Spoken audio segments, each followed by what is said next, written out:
good evening. My name is Janet Rapisardi-Hoff, and I'm on the set of Cooking with Dan Leslie with Dan. Dan, how are you doing this evening? Good, Janet. Hi, Greg. How you doing? Good. What are we doing this evening?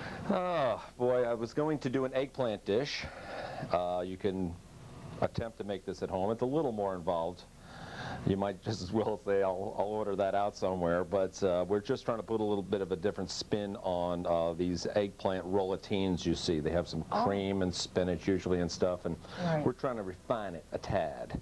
So we're going to do that, and so it's something you can do. You can put in a catering type pan also, and it's pretty to look at and very tasty. We were also going to make a beurre blanc sauce. It's a neutral cream sauce that you can use. Yeah, right. Me too. You can tell. But you know, it's something we were going to attempt to make a fish dish and used some other herbs and whatnot in the cream sauce. You can take it in a lot of different directions. We're going to try to make a cognac dill type of sauce with it. You can do anything you want with it, but to get that neutral sauce that you need to operate with, we were going to attempt to show our viewers that. Oh, that's nice. If we have time, we have a little scallop dish I was going to attempt to whip off there, so I guess I should get moving, right? Okay, dokie. All right, the first thing we're going to do, what is the first thing? This is about 9,000 steps. I can't even believe I'm attempting to pull this off. So don't be laughing at me too hard. We'll give it a whirl here. First thing we're going to do is blanch the spinach. We're going to use a lot of water for the spinach. We've washed the spinach. We're going to puree it, so we're going to use its stems and all. We're going to put it in the water, get it out of the water, and chop it up and attempt to make a little mix with the ricotta cheese. We're also going to saute some eggplant, and we're going to try to make these little Napoleons for you. So I guess what I shall do is get the spinach into the agua. And now that won't remain in the water for very long. No, I'm attempting to rush this in right now. In fact, I'm going to end up running you over trying to get to the to the sink. So I just want to tap that down and just break it down, wilt it a little bit. I'll be right back, folks. Now that was the fastest I've ever seen anything in and out of the water. Right. You know, it can get so mulchy and that seaweed kind of frozen spinach sort of taste if you're not careful. It'll make you almost wonder if you should have used frozen spinach if you don't do this properly. You can also wilt it. We've done that on the show before where we've steamed some spinach. I guess while I'm doing this, I'll get this pan hot. We're going to cook some eggplant. I'm going to cook a little eggplant off, and we need it to be a little hot. So I'll get this oil in the pan to where I can control it. Alrighty. Turn it down a little so it's not crazy hot. Alright, I'm just going to get this spinach in position to put into our food processor. Alright, let me see if I can break this down a little bit.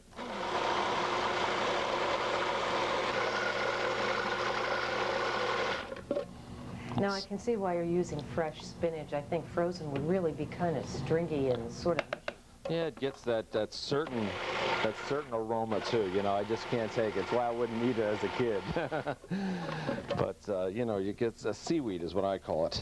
It gets that seaweed type of smell to me. I feel like I'm down the ocean somewhere or something, and the stuff rolled up on the dock. But fresh spinach cooked properly, that's a wonderful thing. And now, will you be mixing other ingredients with this? Right. Okay. You know, put some ricotta cheese, some Parmesan cheese, so some basic ingredients to help it along. And that's pretty strong flavor right there. You know, it's very strong. So we'll the aroma. Right, right. So, how is our pan doing for the eggplant? So what we're going to do with the eggplant, we're going to we're not going to bread it. We do it Francaise style. We're taking the skin off the eggplant. Got a couple of pieces here. I'm going to put them into some flour. I'll try about a half a dozen pieces to make sure we have enough. But we're going to flour it and egg dip it and put it on these towels here. And I feel like the egg coating that we put on it, it's not real thick and heavy, and it helps keep some of the moisture in. It helps the eggplant. You ever grill eggplant or it gets very flimsy very quickly with the water content, and I feel like the eggs keep it in, yet it doesn't have that crazy thick coating on it that you feel like it's something more than you wanted. Do you add anything to the egg? Do you add milk or? No, I'm just going to, we just whipped some eggs in this little container here that was formerly for cheese. We used to grind cheese into this, but somehow or other eggs get into it now. Marty, I think the oil's ready. Looks ready. Yeah. That nice little sizzle.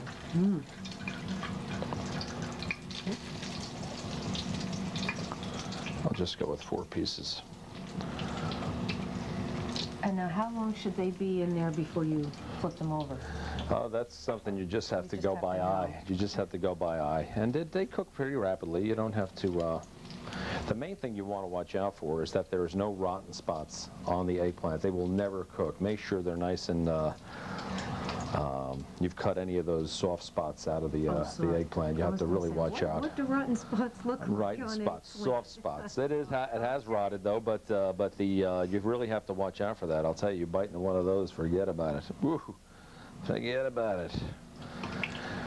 But yeah, it's a nice filler dish, especially if you're having like a buffet or something. Is where we like to fit it in. You know, how many chicken and pasta dishes and sausage and peppers can you do?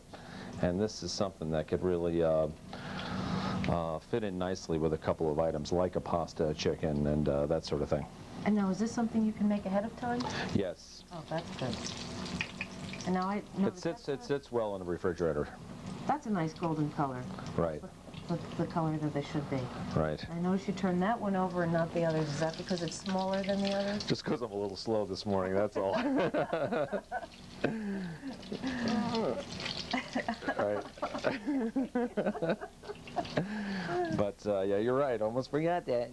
But yeah, you just want to golden brown them a little bit. And like I said, we're going to put them on the towel, get rid of the excess oil, and season them. From there, while the eggplant's cooling off a little bit, we'll make up this little mixture and get it together. Alrighty, I think we're okay here. Just take the eggplant and I'm going to get the seasoning on it while it's hot.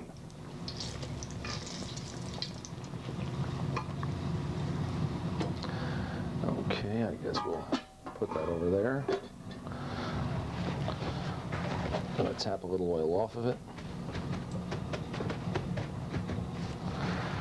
I'm just putting some basic seasoning on it, nothing crazy. I've just got some salt and pepper and some garlic and maybe a little parsley on it. That's all I'm going to do. And now, do you do both sides, Dan? Yes. Oh, you do? Okay. Going to do both sides. And this is, I think, this is very important, you know, just to season everything before you go to the next step. Otherwise, it's too much pressure. You know, this can be very, very bland if you don't keep seasoning it. So you can see it's a little oily, but not crazy bad.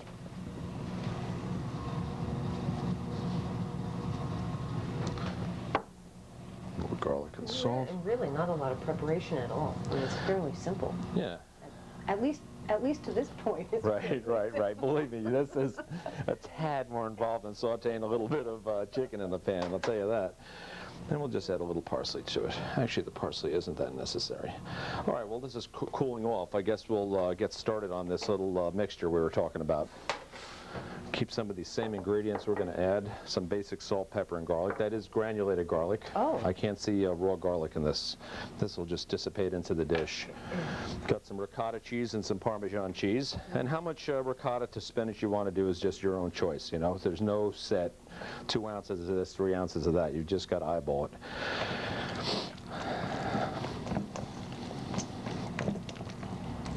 Okay. I'll add some Parmesan.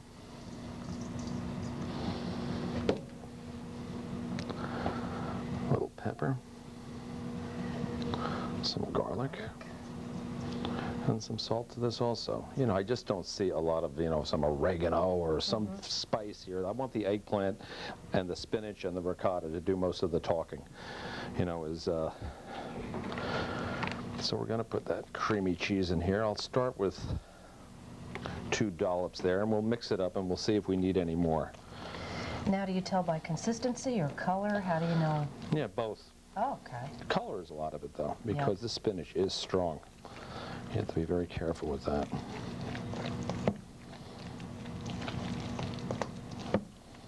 Even with the salt and the pepper, I did add it very lightly. I won't do it for the show here, but you definitely, with something this large, you don't want to try to hit the seasoning the first time. You should add a little in of everything and then put your stuff, then taste it. It's so important. Then you just hit it again. You don't want to feel like you hit it one shot. This is why things end up being salty and whatnot. I think we need a little cheese.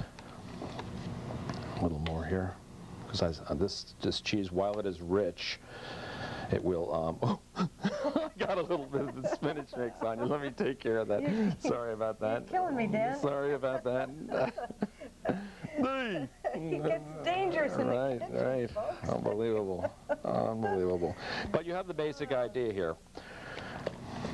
I want to get nice and creamy.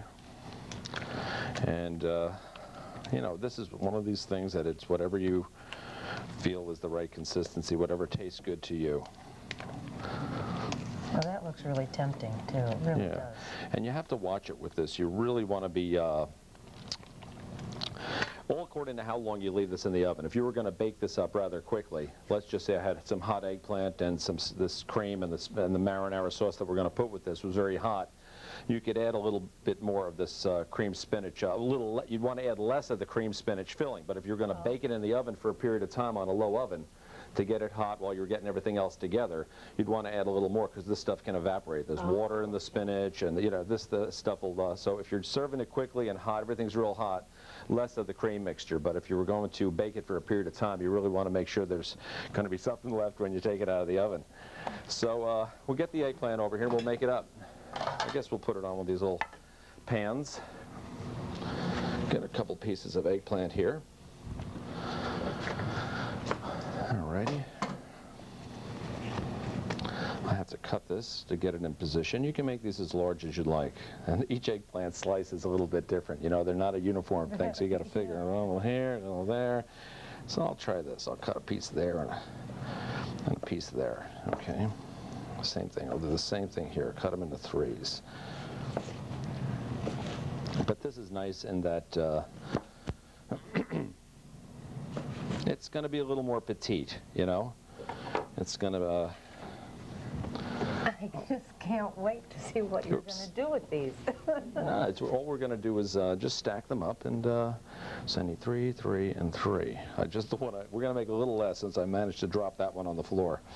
Alrighty, now we're going to take, I like to use a little spoon, bigger spoon, and you tend to put a little too much on, so we try to restrict ourselves, because like I said, if you can really ruin it with the putting too much cream on this. And you know, you want the, you know, the cream is something you want to taste and all, but you got to be careful. I don't feel like you want it to dominate. And I'm putting a little less on only because we're going to finish this quickly in the oven. This is almost like a little demi-tasse spoon. Yes, that's what it is. Smaller Right, than right. A teaspoon. Right, then we'll put another layer of eggplant on it. Okay, and then we're going to take another little teaspoon of it. That's why we call it a Napoleon. We stack it up there. I want to get that together on a couple desserts. I've been watching them on those other TV shows doing these puff pastry things. I want to introduce that. I like that. I was going to say it looks like a dessert. It's Right. so pretty. Yeah, it's nice. It's a little different twist. I like the spinach pureed also. I don't like it to be, I don't like it so al dente, so toothy. Toothy. Alrighty. So I'll put this in the oven for a second or two while we get our other dish going, and we'll take it out in a moment or two. Okay, and now we're going to put this in the oven. Yes, I pureed some of our marinara sauce. Oh, okay, that goes And I on. just like how that goes. I like that little pancake syrup look over the top of the thing here. So we're just going to roll a little of that on. I don't want to put too much sauce on. You can put as much sauce on as you'd like, but I like just enough to cover the subject. So we're just going to put that in there a little bit. I just like the look when it's a little more pureed. Normally I don't do this for any of our dishes. And a little bit of topping. I shaved some mozzarella cheese. It's not really something I want to blanket it with. I just like how the contrast looks, because we're going to put some parsley on the top of it.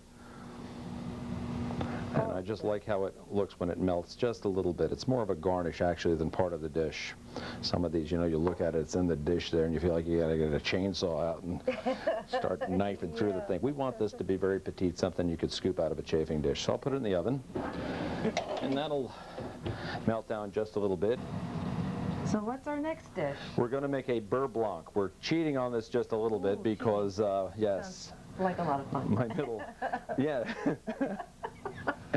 But we're going to make a beurre blanc. Basically, you would see these made where they couldn't use the sauce the next day. They would have to separate the butter from the product and use the butter to cook with or something. It's a basic butter sauce. But we're going to add a little cream to the mix so that when we do make the sauce, we can use it the next day. And I think it's a good way to do it. I feel like it's not that pure French escoffier sort of thing, but it's workable. And what we're going to do, I'm basically just eyeballing this. We're going to put in some white wine, and we're going to reduce this. Okay. Well, this will be good for our viewers at home as well. I know sometimes when you want to make something, you like to make a little bit of extra and then maybe come home and heat it back up again instead of every day doing Right. something different. It's tough to heat it back up again, but you have to. You have to put a little cream in the bottom of a pan and reduce the cream a little bit, then whisk in some of this sauce. But it goes very well with, you know, certain dishes. Like we're going to make a fish dish, a sole dish with this, and I'm going to add a little white vinegar just to neutralize the wine. Just add a few drops in there, and we're going to add some shallot. You can either just slice and chop the shallot, and we've run some through the food processor. I'm just eyeballing this. Looks like we have enough there. We're not going to make a ton of this today. We're going to let that come to a boil, and then we're going to add a little cream, and we're going to reduce this, evaporate it, reduce it, and when we see the cream getting a little thicker, we're going to turn it down and whisk some butter into it. And from there, we'll use it. We'll saute a fish dish and use the sauce, which is kind of a neutral sauce. You know, there's not a lot of herbs in it and stuff, and we're going to put some herbs in it and garnish the fish dish that we'll saute. This is going to take a couple seconds. I had another dish ready to go there. Maybe I could saute that up. It was a scallop dish. Sure. Alrighty, I'll get this pan going here. Add a little olive oil to the pan.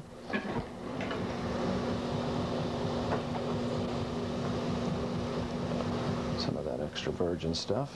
And we're going to pan sear some sea scallops. Going to get this pan very, very hot. It's a nice little hors d'oeuvre, and this is something you could do at home. Get some nice large scallops. We're going to sear them in the pan.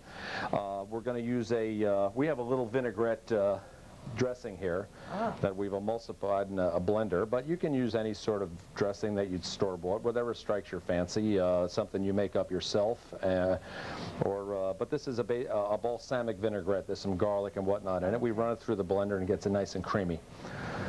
Does it need to be a vinegar base? No, but I like it.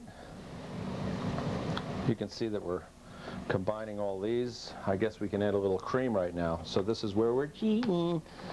You know, normally they would turn this down and just whisk the butter in. But if you attempted to do this the next day without this cream stabilizing that butter, it would just break apart in the pan.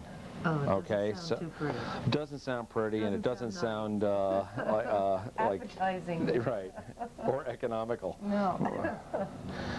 Alrighty, this pan is getting pretty hot. I want to use as little oil for this as possible. I want to get enough so I can just get those scallops going. You can see it's getting pretty hot there. Alrighty, let's see if I can find them. Yeah. And we'll put those in the pan there. Oh, yeah.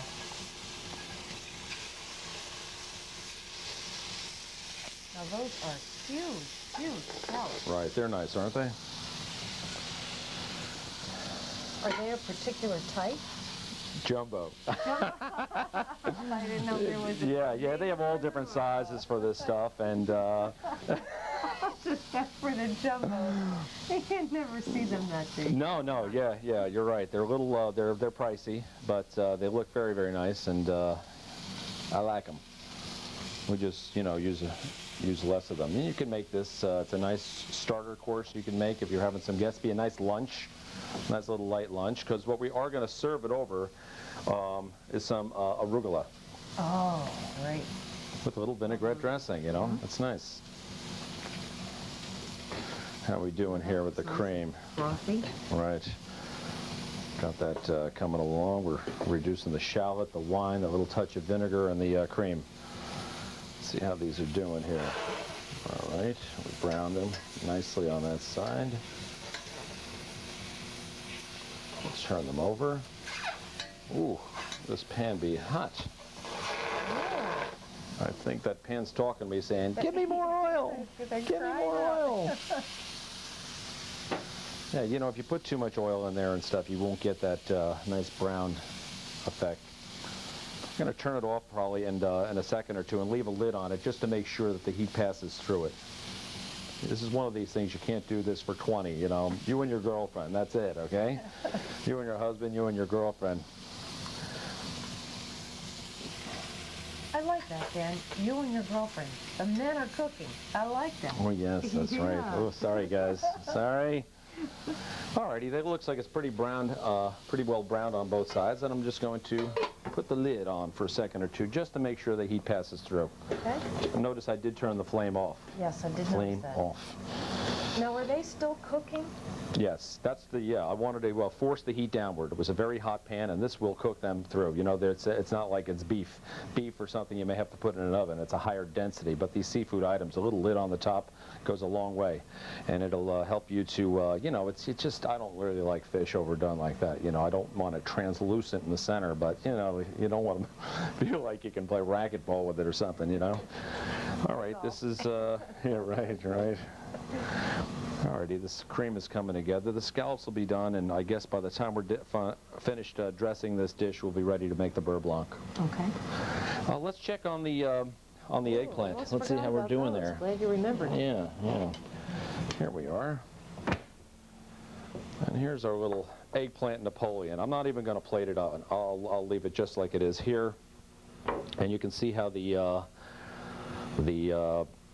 mozzarella kind of just garnishes the dish, the white with the pureed marinara, and you got that nice spinach ricotta cream in the center there. It's a real tasty dish. It's easy to get at, something you can prepare ahead of time, and it's nice if you put a little buffet out, Italian type buffet. It's a red sauce thing, without feeling like you're serving macaroni or something Parmesan. So it's a nice thing. It says it's Italian all the way. You can serve anything on the buffet line. You got it Italian with this.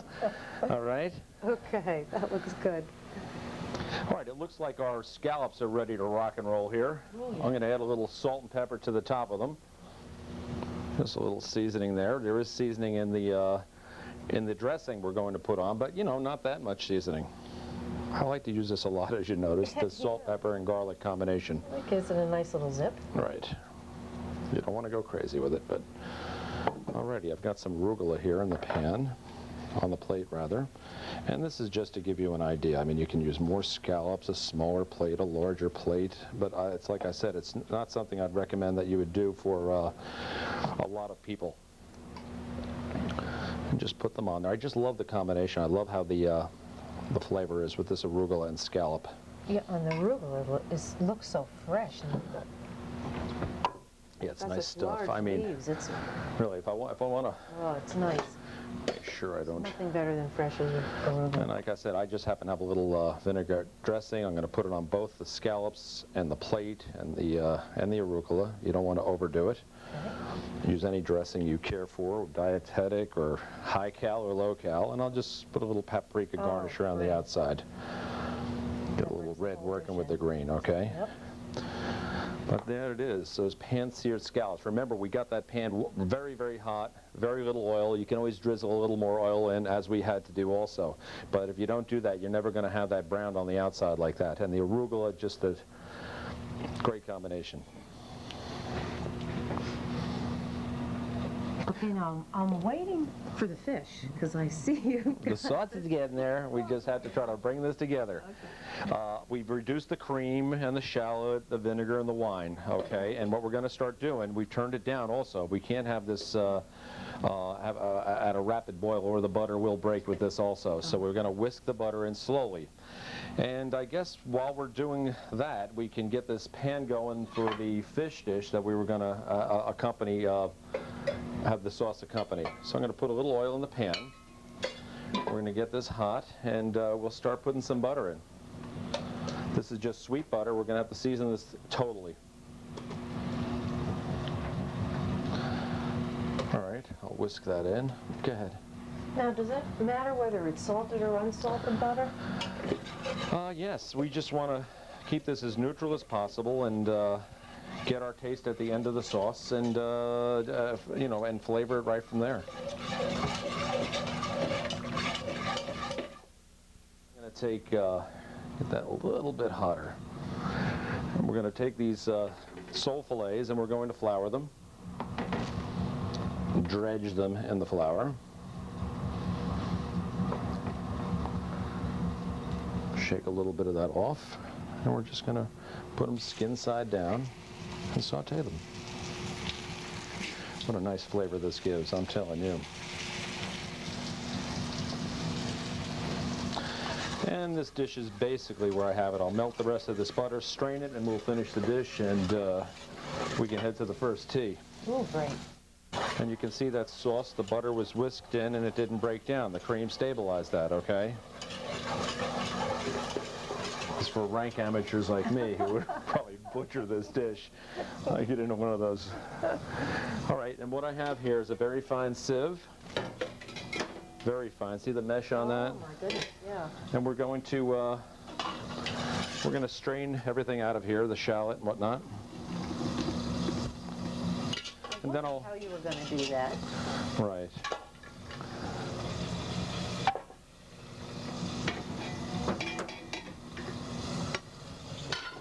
That fish fillet is talking to us. We're going to just strain it on through.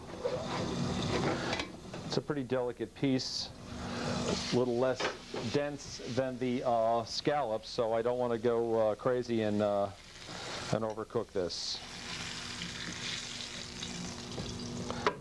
Alrighty, we'll be right back for you guys. In fact, I'll put you night-night for a minute here on the plate, and we'll get our sauce. Whoa! Well, a piece and a half. Now we'll put that, marry that back in here. As you can see, this is very delicate.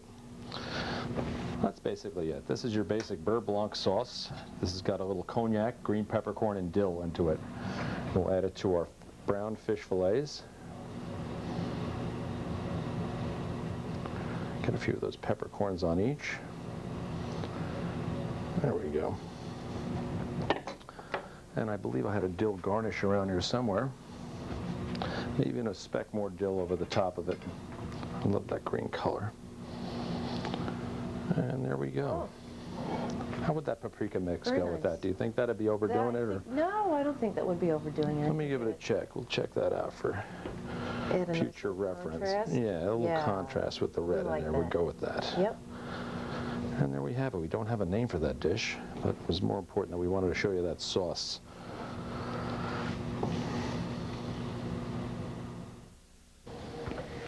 Hi, folks. Here we are away from the kitchen set. Now we're in the dining room set with Dan to review what we had this evening, what we made this evening. That's right. We had that eggplant Napoleon with the spinach ricotta filling, that pureed marinara sauce. We had our pan-seared scallops. Once again, we had that pan very, very hot, a little vinaigrette dressing and over the fresh arugula. And our sole that we made with the beurre blanc. We showed you how to do the beurre blanc sauce. And we made this particular dish with a little cognac, green peppercorns, and dill. And that'd be it. And that'd be it. Well, thank you very much for joining us again. Hope to see you next week on Cooking with Dan Leslie. This is Janet Rapasardi-Hoff. Hope the rest of your week is healthy and happy. Thank you.